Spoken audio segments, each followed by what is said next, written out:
Hi friends, welcome to Aadhar's kitchen. ಬನ್ನಿ friends, ಇವತ್ತಿನ ವೀಡಿಯೋದಲ್ಲಿ ಒಂದು ಸೂಪರ್ ಆಗಿರೋ ಚಟ್ನಿನ ಮಾಡ್ತಾಯಿದ್ದೀನಿ. ಅದಕ್ಕಿಂತ ಮುಂಚೆ ನಮ್ಮ ಚಾನಲ್ಗೆ ಸಬ್ಸ್ಕ್ರೈಬ್ ಮಾಡಿರೋರು ಎಲ್ರಿಗೂ ಥ್ಯಾಂಕ್ಸ್. ಸಬ್ಸ್ಕ್ರೈಬ್ ಮಾಡಿದೆ ವಿಡಿಯೋನ ನೋಡ್ತಾ ಇದ್ದರೆ ಈಗಲೇ ಸಬ್ಸ್ಕ್ರೈಬ್ ಮಾಡ್ಕೊಳ್ಳಿ. ವಿಡಿಯೋ ನೋಡಿದ್ಮೇಲೆ ಒಂದು ಲೈಕ್ ಮಾಡೋದನ್ನ ಮರಿಬೇಡಿ. ಇವತ್ತಿನ ವೀಡಿಯೋದಲ್ಲಿ ನಾನು ಟೊಮೊಟೊ ಕಾಯಿ ಚಟ್ನಿನ ಹೇಗೆ ಮಾಡೋದು ಅಂತ ತೋರಿಸ್ತಾ ಇದ್ದೀನಿ.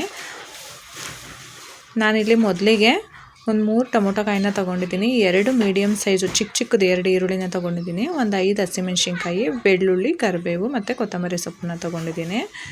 ಮೊದಲಿಗೆ ನಾನಿಲ್ಲಿ ಒಂದು 2 ಸ್ಪೂನಷ್ಟು ಎಣ್ಣೆನ ಹಾಕ್ಕೊತಾ ಇದ್ದೀನಿ. ಎಲ್ಲದನ್ನು ಚೆನ್ನಾಗಿ ಫ್ರೈ ಮಾಡ್ಕೋಬೇಕು, ಆವಾಗ ಚಟ್ನಿ ತುಂಬಾ ರುಚಿಯಾಗಿರುತ್ತೆ. ಎಣ್ಣೆ ಸ್ವಲ್ಪ ಚೆನ್ನಾಗಿ ಬಿಸಿ ಆದಮೇಲೆ ನಾನಿಲ್ಲಿ ಉದ್ದುದ್ದಕ್ಕೆ ಮೀಡಿಯಮ್ ಸೈಜಿಗೆ ಕಟ್ ಮಾಡ್ಕೊಂಡಿರೋಂಥ ಈರುಳ್ಳಿನ ಸೇರಿಸ್ತಾ ಇದ್ದೀನಿ. ದಪ್ಪ ಈರುಳ್ಳಿ ಆದರೆ ಒಂದನ್ನು ಹಾಕ್ಕೊಳ್ಳಿ, ಚಿಕ್ಕದಾದರೆ ಒಂದು ಮೀಡಿಯಮ್ ಸೈಜು ನಿಂಬೆಹಣ್ಣು ಗಾತ್ರ ಚಿಕ್ಕದಾದರೆ 2 ಈರುಳ್ಳಿನ ಹಾಕ್ಕೊಳ್ಳಿ. 1 ಗೆಡ್ಡೆ ಬೆಳ್ಳುಳ್ಳಿನ ಹಾಕ್ಕೊತಾ ಇದ್ದೀನಿ. ನಾನಿಲ್ಲಿ ಒಂದು 5 ಹಸಿಮೆಣ್ಸಿನ್ಕಾಯಿನ ಹಾಕ್ತಾಯಿದ್ದೀನಿ. ಇದು ಖಾರ ಇಲ್ಲ, ನಿಮಗೆ ಖಾರಕ್ಕೆ ಎಷ್ಟು ಬೇಕೋ ಅಷ್ಟು ನೋಡಿ ಹಸಿಮೆಣ್ಸಿನ್ಕಾಯಿನ ಸೇರಿಸ್ಕೊಳ್ಳಿ.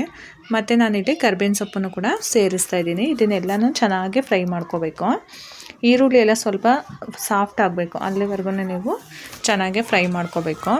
ಈ ಚಟ್ನಿ ತುಂಬಾ ರುಚಿಯಾಗಿರುತ್ತೆ. ಬಿಸಿ ಬಿಸಿ ಅನ್ನಕ್ಕಂತೂ ನಾವು ತುಪ್ಪ ಹಾಕ್ಕೊಂಡು ತಿಂತಾಯಿದ್ರೆ ಹೊಟ್ಟೆ ತುಂಬಿದರೂ ಕೂಡ ಇನ್ನೂ 1-2 ತುತ್ತು ತಿನ್ನೋಣ ಅನ್ನೋಷ್ಟು ರುಚಿಯಾಗಿರುತ್ತೆ. ಮತ್ತು ಚಪಾತಿ, ರೊಟ್ಟಿ, ದೋಸೆ ಎಲ್ಲದಕ್ಕೂ ಕೂಡ ತುಂಬಾ ಚೆನ್ನಾಗಿರುತ್ತೆ. ನಾನಿವತ್ತು ರೈಸ್ ಜೊತೆಗೇ ಮಾಡ್ತಾಯಿದ್ದೀನಿ. ರೈಸಿಗೆ ಟೊಮೊಟೊ ಕಾಯಿ ಚಟ್ನಿನ ಮಾಡ್ತಾಯಿದ್ದೀನಿ. ನೋಡಿ, ಇಷ್ಟು ಸಾಫ್ಟ್ ಆದರೆ ಸಾಕು ಈರುಳ್ಳಿ. ಇದನ್ನು ಸಪ್ರೇಟಾಗಿ ಒಂದು ಪ್ಲೇಟಿಗೆ ಎತ್ತಿಟ್ಕೊಳ್ಳೋಣ. ಸ್ವಲ್ಪ ತಣ್ಣಗಾಗಬೇಕು ನಾವು ರುಬ್ಕೋಬೇಕಂದ್ರೆ. ನೋಡಿ, ಇದನ್ನೆಲ್ಲ ಸಪ್ರೇಟಾಗಿ ಒಂದು ಪ್ಲೇಟಿಗೆ ಎತ್ತಿಟ್ಕೊತಾ ಇದ್ದೀನಿ. ಟೊಮೊಟೊ ಕಾಯಿನೂ ಇದ್ರ ಜೊತೆನೇ ಹಾಕಿ ಫ್ರೈ ಮಾಡ್ಕೋಬೋದು, ಆದರೆ ಟೊಮೊಟೊ ಕಾಯಿ ನೀಟಾಗಿ ಫ್ರೈ ಆಗಲ್ಲ, ಹಸಿ ವಾಸನೆ ಹೋಗಲ್ಲ ಅನ್ನೋದಕ್ಕೋಸ್ಕರ ಇದನ್ನು ತೆಗೆದು ನಾನು ಬರೀ ಟೊಮೊಟೊ ಕಾಯಿನೇ ಸಪ್ರೇಟಾಗಿ ಫ್ರೈ ಮಾಡ್ಕೊತಾ ಇದ್ದೀನಿ. ನಾನಿಲ್ಲಿ ನೋಡಿ ದಪ್ಪದು 3 ಟೊಮೊಟೊ ಕಾಯಿನ ಹಾಕ್ಕೊಂಡಿದ್ದೀನಿ. 3 ಟೊಮೊಟೊ ಕಾಯಿನೂ ಈ ಥರ ಚೆನ್ನಾಗಿ ಎಣ್ಣೆಯಲ್ಲಿ ಫ್ರೈ ಮಾಡ್ಕೋಬೇಕು. ಇನ್ನೂ ಸ್ವಲ್ಪ ಚಿಕ್ಕದಾಗಿಯೇ ಕಟ್ ಮಾಡ್ಕೊಳ್ಳಿ ಟೊಮೊಟೊ ಕಾಯಿನ, ಆಗ ಬೇಗ ಫ್ರೈ ಆಗುತ್ತೆ. ನಾನು ಕಟ್ ಮಾಡ್ಕೊಂಡಿರೋದು ಸ್ವಲ್ಪ ದಪ್ಪನೇ ಆಯಿತು. ಇನ್ನೂ ಸ್ವಲ್ಪ ಚಿಕ್ಕದಾಗಿ ಕಟ್ ಮಾಡಿಕೊಂಡ್ರೆ ಬೇಗನೆ ಫ್ರೈ ಆಗಿಬಿಡುತ್ತೆ. ಟೊಮೊಟೊ ಕಾಯಿ ಸ್ವಲ್ಪ ಗಟ್ಟಿ ಇರುತ್ತಲ್ಲ, ಹಾಗಾಗಿ ಫ್ರೈ ಆಗೋದು ಸ್ವಲ್ಪ ಟೈಮ್ ತಗೊಳುತ್ತೆ. ಚೆನ್ನಾಗಿ ಫ್ರೈ ಆಗಬೇಕದು, ಆಗ ಅದು ಟೊಮೊಟೊ ಕಾಯ್ದು ಹಸಿ ವಾಸನೆ ಎಲ್ಲ ಹೋಗಬೇಕು. ಆಗ ಚಟ್ನಿ ತುಂಬಾ ರುಚಿಯಾಗಿರುತ್ತೆ. ನಾವು ಸ್ವಲ್ಪನೇ ಫ್ರೈ ಮಾಡಿ ಹಸಿದನ್ನೇ ಹಾಕ್ಬಿಟ್ರೆ ಚಟ್ನಿ ಅಷ್ಟು ರುಚಿಯಾಗಿರೋದಿಲ್ಲ. ನೋಡಿ, ಈ ಥರ ಚೆನ್ನಾಗಿ ಸಾಫ್ಟ್ ಆಗೋವರೆಗೂ ನೀವು ಕಾಯಿನ ಚೆನ್ನಾಗಿ ಎಣ್ಣೆಯಲ್ಲಿ ಫ್ರೈ ಮಾಡ್ಕೋಬೇಕು.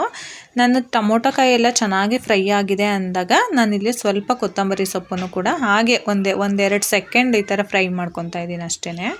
ನೀವು ಗ್ಯಾಸ್ನ ಆಫ್ ಮಾಡ್ಕೊಂಡು ಆದಮೇಲೆ ನೀವು ಕೊತ್ತಂಬರಿ ಸೊಪ್ಪನ್ನು ಹಾಕ್ಕೊಂಡು ಈ ಥರ 2 ನಿಮಿಷ ಬಾಡಿಸ್ಕೊಂಡ್ರೆ ಸಾಕು. ಇದೆಲ್ಲ ಕಂಪ್ಲೀಟಾಗಿ ತಣ್ಣಗಾಗಬೇಕು. ನಾವು ಆಗಲೇ ಫ್ರೈ ಮಾಡ್ಕೊಂಡಿರೋಂಥ ಈರುಳ್ಳಿ, ಟೊಮೊಟೊ ಎಲ್ಲ ಚೆನ್ನಾಗಿ ಫ್ರೈ ಆದಮೇಲೆ ಫುಲ್ಲು ತಣ್ಣಗಾಗಕ್ಕೆ ಬಿಡಿ, ಫುಲ್ಲು ಕಂಪ್ಲೀಟಾಗಿ ತಣ್ಣಗಾಗಬೇಕು. ಈಗ ನೋಡಿ, ನಾನು ಟೊಮೊಟೊ ಕಾಯಿನೂ ಕೂಡ ಈರುಳ್ಳಿ ಹಾಕ್ಕೊಂಡಿದ್ನಲ್ಲ ಅದೇ ಪ್ಲೇಟಿಗೆ ಹಾಕ್ಕೊತಾ ಇದ್ದೀನಿ. ಫುಲ್ಲು ತಣ್ಣಗಾಗಬೇಕು. ತಣ್ಣಗಾದ್ಮೇಲೆ ರುಬ್ಕೋಬೇಕು. ನೋಡಿ, ಕಂಪ್ಲೀಟಾಗಿ ತಣ್ಣಗಾಗಿದೆ. ಈಗ ನಾನು ಒಂದು ಮಿಕ್ಸರ್ ಜಾರಿಗೆ ಸೇರಿಸ್ತಾ ಇದ್ದೀನಿ. ಟೊಮೊಟೊ ಕಾಯಿ ಇದ್ದರೆ ಮಿಕ್ಸ್ ಮಾಡದೆ ಈ ಚಟ್ನಿನ ಮಾಡಿ, ನಿಜವಾಗ್ಲೂ ಫ್ರೆಂಡ್ಸ್ ತುಂಬಾ ರುಚಿಯಾಗಿರುತ್ತೆ. ಅನ್ನಕ್ಕಂತೂ ತುಂಬಾ ಬಿಸಿ ಬಿಸಿ ಅನ್ನದ ಜೊತೆ ತುಪ್ಪ ಹಾಕ್ಕೊಂಡು ತಿಂತಾಯಿದ್ರೆ ಹೊಟ್ಟೆ ತುಂಬಿದ್ರೂ ಕೂಡ ತಿನ್ನೋಣ ಅನಿಸ್ತಾ ಇರುತ್ತೆ, ಅಷ್ಟು ರುಚಿಯಾಗಿರುತ್ತೆ ಈ ಚಟ್ನಿ. ಟೊಮೊಟೊ ಕಾಯಿ ಚೆನ್ನಾಗಿ ಎಣ್ಣೆಯಲ್ಲಿ ಫ್ರೈ ಮಾಡ್ಕೋಬೇಕು ಸಾಫ್ಟ್ ಆಗೋವರೆಗೂ. ನೀವು ಹಸಿ ಹಾಕ್ಬಿಟ್ರೆ ಹಸಿ ವಾಸನೆ ಹಾಗೇ ಇರುತ್ತೆ. ರುಚಿಗೆ ತಕ್ಕಷ್ಟು ಉಪ್ಪನ್ನು ಸೇರಿಸ್ಕೊಳ್ಳಿ. ಉಪ್ಪನ್ನು ಸೇರಿಸ್ಕೊಂಡು ತರಿಯಾಗಿ ರುಬ್ಕೋಬೇಕು. ತುಂಬ ನೈಸ್ ಪೇಸ್ಟಾಗಿ ರುಬ್ಕೋಬೇಡಿ, ಸ್ವಲ್ಪ ತರಿಯಾಗಿರಬೇಕು. ನೋಡಿ, ನೋಡೋದಕ್ಕೆ ಎಷ್ಟು ಚೆನ್ನಾಗಿದೆ, ರುಚಿನೂ ಕೂಡ ಅಷ್ಟೇ ಚೆನ್ನಾಗಿರುತ್ತೆ. ನೀವು ಒಂದ್ಸಲ ಮಿಸ್ ಮಾಡದೆ ಈ ರೆಸಿಪಿನ ಟ್ರೈ ಮಾಡಿ ಹೇಗಿತ್ತು ಅಂತ ಕಮೆಂಟ್ ಮಾಡಿ ತಿಳಿಸಿ. ವಿಡಿಯೋ ಇಷ್ಟ ಆಗಿದ್ರೆ ನಿಮ್ಮ ಫ್ಯಾಮಿಲಿ ಫ್ರೆಂಡ್ಸಿಗೂ ಕೂಡ ಶೇರ್ ಮಾಡಿ. ಮತ್ತೆ ಒಂದು ಹೊಸ ರೆಸಿಪಿ ಜೊತೆ ಮುಂದಿನ ವಿಡಿಯೋದಲ್ಲಿ ಸಿಗ್ತೀನಿ. Thank you for watching.